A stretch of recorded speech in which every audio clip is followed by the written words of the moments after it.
What is stopping India from becoming like this? Or China is succeeding because it doesn't have caste politics, it doesn't have discrimination.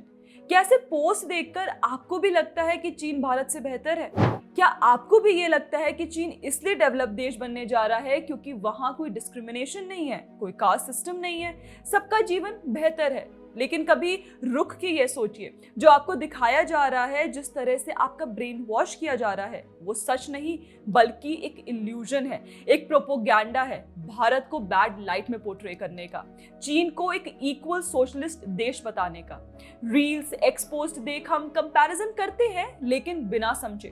जैसे दो Instagram profiles देखो, एक में curated aesthetic life और दूसरे में raw reality, पर life सिर्फ फिल्टर से नहीं चलती। आज हम बात करेंगे उस चीन की जो कभी दुनिया को दिखाया नहीं जाता और उस भारत की जिसे खुद भारतीयों ने भूलना शुरू कर दिया है। इन पोस्ट पर अक्सर आपने देखा होगा कैसे भारत में कास्ट को लेकर, भारत की शैक्षणिक प्रणाली को लेकर टारगेट किया जाता है, लेकिन इतिहास कुछ और कहता है और इसे जानने के लिए इतिहास के पन्ने पलटने जरूरी हैं। बात है 18वीं सदी के भारत की। 1700 में भारत विश्व की जीडीपी का लगभग 33% कंट्रीब्यूट करता था। भारत का कपड़ा, हीरा, मसाले, धातु सब दुनिया भर में निर्यात होते थे। कानपुर की मीलें, बनारस की साड़ियों की बुनाई और कांचीपुरम और ढाका का रेशमी उत्पादन वैश्विक बाजारों में छाए रहते थे। भारत की व्यापारिक शक्ति इतनी थी कि लंदन और पेरिस की मंडियों को चलाने वाली मालगाड़ियां भारत के बंदरगाहों पर निर्भर थी। यह समृद्धि औद्योगिक क्रांति से पहले की थी। ना बिजली थी, ना रेल, ना मशीन, फिर भी हम आर्थिक महाशक्ति थे।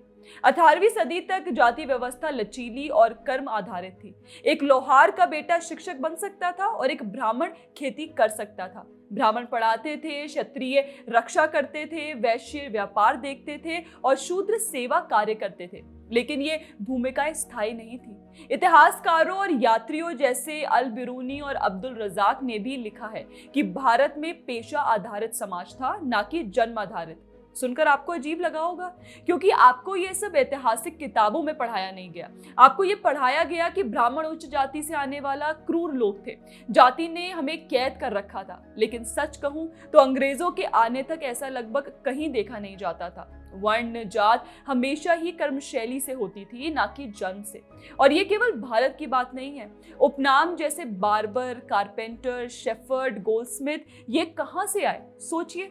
खैर, शिक्षा की ही बात करूं तो 1835 में ब्रिटिश अफसर विलियम एडम ने पाया कि बंगाल, बिहार और मद्रास क्षेत्रों में 1 लाख से ज्यादा स्कूल थे। हर गांव में स्कूल था जिसमें हर जाति और समुदाय के बच्चे पढ़ते थे। गुरुकुलों और पाठशालाओं में शिक्षा मुफ्त थी, गुरु वेतन नहीं लेते थे। गांव के लोग अनाज, कपड़े और सेवा के बदले उन्हें सम्मान देते थे। महिलाएं भी शिक्षा में भाग लेती थी। कर्नाटक, तमिलनाडु, केरल और बंगाल में महिला शिक्षकों की उपस्थिति दर्ज की गई है। शिक्षा डिसेंट्रलाइज्ड और सामुदायिक थी। यह भारत की सबसे बड़ी ताकतों में से एक थी। ब्रिटिश शासन ने जाति व्यवस्था को एक कठोर जन्म आधारित वर्गीकरण में बदल दिया। 1871 की पहली जनगणना से जातियों को सरकारी रजिस्टर में दर्ज किया गया और उन्हें एडमिनिस्ट्रेटिव पहचान दे दी गई। इससे जो गतिशीलता थी वह समाप्त हो गई। ब्राह्मणों को सरकारी नौकरी, न्यायपालिका और प्रशासन में प्राथमिकता दी गई। बाकी जातियां धीरे धीरे सामाजिक और आर्थिक रूप से पीछे चली गई। मैकॉली की 1835 की मिनट ऑन इंडियन एजुकेशन ने अंग्रेजी को भारत की प्राथमिक भाषा बना दिया। गुरुकुलों और मदरसों को समाप्त कर अंग्रेजी माध्यम के स्कूल खोले गए जहां सिर्फ उच्च वर्ग के लोग पढ़ सकते थे। अब जो अंग्रेजी बोलता है वही शिक्षित माना जाता था, बाकी लोग गंवार कहे जाने लगे। अंग्रेजों ने भारत को कच्चे माल के स्रोत और फिनिश्ड गुड्स के बाजार में बदल दिया। हथकरघा उद्योग जो लाखों को रोजगार देता था, मशीन निर्मित ब्रिटिश कपड़ों से बर्बाद हो गया। नील, अफीम और चाय जैसी फसलें उगाने पर जोर दिया गया जिससे किसान भोजन नहीं उगा पाए। अकाल आए लेकिन माल का निर्यात जारी रहा। आज जिस जातीय असमानता की ये लोग बात करते हैं, चीन से तुलना करते हैं, वो अंग्रेजी की ही देन थी जिसे कांग्रेस और क्षेत्रीय राजनीतिक दलों ने अपने फायदे के लिए आगे बढ़ाया। अब बात करते हैं चीन की। जब हम चीन की सतह को देखते हैं, वहां की चमचमाती सड़कें, बुलेट ट्रेन्स और डिजिटल कंट्रोल, तो हम सोचते हैं क्या भारत ऐसा नहीं बन सकता? कई भारतीय सोशल मीडिया पर चीन की तुलना भारत से करते हैं और कहते हैं देखो वहां कितनी सफाई है, कितनी स्पीड है, कितनी एफिशिएंसी है। पर क्या वे जानते हैं कि उसी एफिशिएंसी के पीछे भेदभाव, दमन और दोहरी व्यवस्था छिपी है। चीन में हान मेजॉरिटी को सत्ता, नौकरी और अवसरों में प्राथमिकता दी जाती है। उइगर, तिब्बती, मंगोल और हक्का जैसी एथनिक माइनॉरिटीज को चीन के संविधान में नॉमिनल प्रोटेक्शन है, पर ग्राउंड रियलिटी में सर्विलेंस, आर्बिट्री डिटेंशन और धार्मिक स्वतंत्रता पर अंकुश है। उइगर मुस्लिमों को रोजा रखने, दाढ़ी बढ़ाने या अरबी भाषा बोलने पर निगरानी में रखा जाता है। तिब्बती बौद्धों को अपने धर्म गुरु यानी दलाई लामा से संपर्क रखने पर कैद किया जाता है। इन प्रांतों में facial recognition, DNA data banks और कांस्टेंट पॉलिसिंग इतनी गहरी है कि लोग मानसिक रूप से टूट जाते हैं। ह्यूमन राइट्स वॉच और एमनेस्टी इंटरनेशनल ने बार बार चेतावनी दी है कि ये एथनिक क्लेंजिंग की दिशा में बढ़ रही स्थिति है। वहीं भारत में इंटेलेक्चुअल्स आपको अक्सर ये कहते दिखेंगे कि मुस्लिम को देश में सेकंड क्लास सिटीजन की तरह ट्रीट किया जाता है, परंतु असल जिंदगी में सेकंड क्लास सिटीजन्स कैसे ट्रीट किए जाते हैं ये हम चीन से सीख सकते हैं। सदियों से भारत का हर एक नागरिक देश के किसी भी कोने में बिना किसी अडंगे के रह सकता है, नौकरी कर सकता है, सेटल हो सकता है। लेकिन हुकोई सिस्टम ने चीन में गांव से आए नागरिकों को हमेशा एक सेकंड क्लास स्टेटस में रखा है। यह हुकोई सिस्टम एक घरेलू पंजीकरण प्रणाली है जिसे 1958 में लागू किया गया था। उसका उद्देश्य था जनसंख्या पर नियंत्रण, संसाधनों का प्रबंधन और शहरीकरण की गति को सीमित करना। पर समय के साथ यह सिस्टम एक ऐसी अदृश्य दीवार बन गया जो चीन के नागरिकों को दो हिस्सों में बांट देता है, शहरी और ग्रामीण। अगर आपकी पैदाइश किसी गांव में हुई है तो चाहे आप बीजिंग जैसे बड़े शहर में वर्षों से रह रहे हो, आपके पास उस शहर की स्थायी नागरिकता नहीं होगी। इसका मतलब आपको यहाँ की पब्लिक सेवाएं जैसे अच्छी स्कूलिंग, स्वास्थ्य सुविधाएं, सरकारी योजनाएं और पेंशन नहीं मिलेगी। यानी आपकी जन्म भूमि तय करती है कि आप किस स्तर के नागरिक हैं। इस सिस्टम के तहत 60 करोड़ से अधिक लोग यानी आधे से ज्यादा चीनी नागरिक ग्रामीण हुकोई के तहत आते हैं। वे शहरों में मजदूरी करते हैं, निर्माण कार्य में लगे हैं, फैक्ट्रियों में खपाए जाते हैं, लेकिन बिना किसी सामाजिक सुरक्षा के। इन लोगों को ना तो उनके बच्चों के लिए बेहतर शिक्षा मिलती है, ना ही स्वास्थ्य बीमा और ना ही पेंशन जैसी जरूरी योजनाएं। हुकोई सिस्टम की वजह से चीन में आंतरिक भेदभाव गहरा है। एक ही देश में दो नागरिक वर्ग बन गए हैं, पहले दर्जे के शहरी नागरिक और दूसरे दर्जे के ग्रामीण श्रमिक। चीन ने बाहरी दुनिया को शाइनी इंफ्रास्ट्रक्चर दिखाया, लेकिन अपने अंदर एक ऐसी व्यवस्था बना रखी है जो करोड़ों लोगों को सुविधाओं से वंचित करती है, सिर्फ इसलिए कि वे किस गांव में पैदा हुए। भेदभाव केवल गांव से जुड़ा नहीं है, बल्कि चीन में महिलाओं, LGBTQ+ समुदाय के साथ भी इतना डिस्क्रिमिनेशन है कि क्या बताएं। आधिकारिक तौर पर चीन महिलाओं को समान अधिकार देता है, पर हकीकत यह है कि प्रेगनेंसी डिस्क्रिमिनेशन, वर्कप्लेस सेक्सिज्म और फोर्स्ड एबॉर्शन अब भी मौजूद है। 2020 में टेंसेंट जैसी बड़ी कंपनी पर इंटरनल जेंडर बायस और हैरेसमेंट के आरोप लगे थे, लेकिन उन महिलाओं की आवाज दबा दी गई। 2015 में महिलाओं द्वारा चलाई गई एक पीसफुल प्रोटेस्ट को डिसरप्शन ऑफ पब्लिक ऑर्डर कहकर सप्रेस किया गया था। इन कार्यकर्ताओं को फेमिनिस्ट 5 कहा गया, जिन्हें वीक्स तक हिरासत में रखा गया। वहीं LGBTQ+ समुदाय को पहचान, सुरक्षा और प्लेटफॉर्म नहीं दिया जाता। सेम सेक्स मैरिजेस अवैध है और क्यूअर इवेंट्स को अक्सर लास्ट मिनट पर रद्द कर दिया जाता है। टेंसेंट वीडियो और बिलीबिली जैसी प्लेटफॉर्म्स ने गे कैरेक्टर्स को हटा दिया है या सेंसर्ड वर्जन्स दिखाते हैं। WeChat पर LGBTQ+ ग्रुप्स को डिलीट किया गया।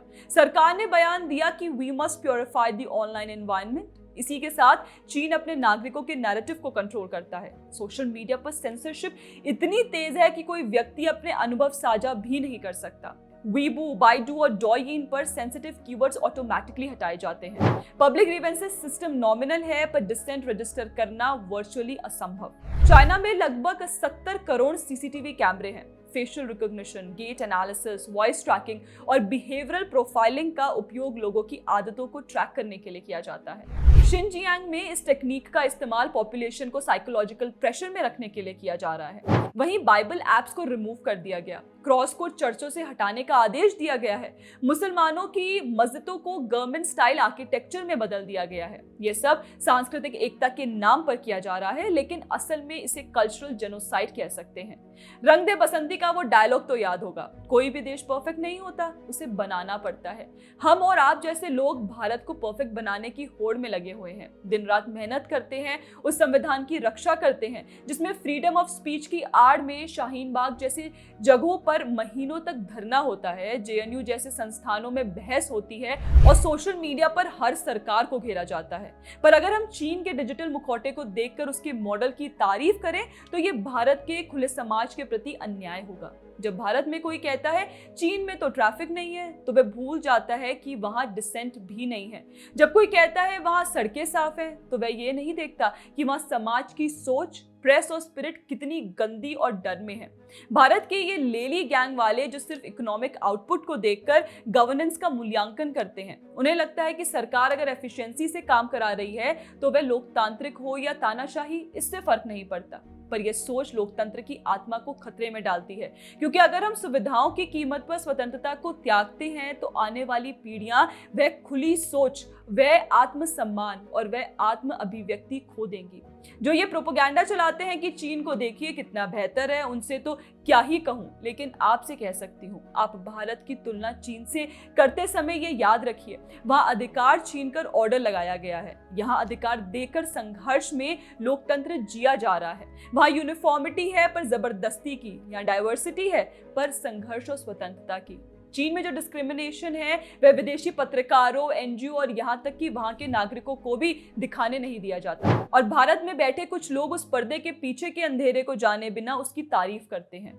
जिस बढ़ती जीडीपी की ये बात करते हैं, उसे बढ़ता दिखाने के लिए चीन में ऐसी हजारों इमारतें बनाई गई हैं जिनमें कोई नहीं रहता। इन्हें घोस्ट सिटीज कहा जाता है। यह सब इसलिए हुआ ताकि निर्माण उद्योग चलता रहे, आंकड़ों में जीडीपी बढ़े और दुनिया को लगे कि चीन बूम कर रहा है। चीन की हकीकत है कि आज वहां लाखों मकान खाली हैं, रियल एस्टेट कंपनियां दिवालिया हो गई हैं, जैसे एवरग्रांडे, बैंक संकट में है, आम जनता की बचत डूब गई है। ये एक्सेल बेस्ड इकोनॉमी है, जमीन पर नहीं सिर्फ आंकड़ों में समृद्धि दिखती है।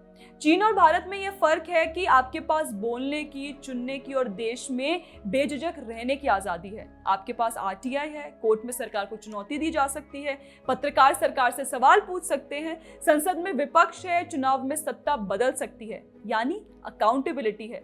भारत में असहमति को देशद्रोह नहीं कहा जाता, बल्कि लोकतंत्र की आत्मा माना जाता है। चीन में एक ट्वीट के लिए जेल होती है, भारत में एक फिल्म सरकार की आलोचना करती है और उसे नेशनल अवार्ड भी मिल सकता है। आप अगर उन सोशल मीडिया पोस्ट को ध्यान से देखेंगे तो चीन की तरफदारी करने वाले, भारत के जातिवाद की बातें करने वाले आपको अधिकतर कांग्रेसी समर्थक ही मिलेंगे। लेकिन ये चीनी शुभचिंतक अक्सर अपने मालिकों की गलतियां भूल ही जाते हैं। जैसे 1962 में सैन्य तैयारी की कमी, तिब्बत मुद्दे पर निष्क्रियता, एनएसजी और यूएनएससी पर झिझक, और 2008 में कांग्रेस सीसीपी गुप्त समझौता, जिसे आज तक सार्वजनिक नहीं किया गया। खैर, हमारी प्रतिस्पर्धा चीन से नहीं, खुद से होनी चाहिए। हम जो कल थे उससे बेहतर होने की कामना से आगे बढ़ना चाहिए। और देखा जाए तो आज भारत यूपीआई के जरिए दुनिया का फिनटेक लीडर है। 100+ यूनिकॉर्न स्टार्टअप हैं, सेमीकंडक्टर, एआई और स्पेस टेक में निवेश तेजी से बढ़ रहा है। डिजिटल पब्लिक इंफ्रास्ट्रक्चर का मॉडल अमेरिका तक कॉपी कर रहा है। साथ ही स्पेस में भारत अपना परचम लहरा रहा है। युवा अब सरकारी नौकरी नहीं बल्कि इनोवेशन, स्टार्टअप कल्चर और क्रिएटर इकोनॉमी में भरोसा करता है। ऐसे में प्रोपोगेंडा को समझिए, सच को परखिए और ऐसी ही रिसर्च बेस्ड वीडियो के लिए देखते रहिए द पैम्फलेट। धन्यवाद।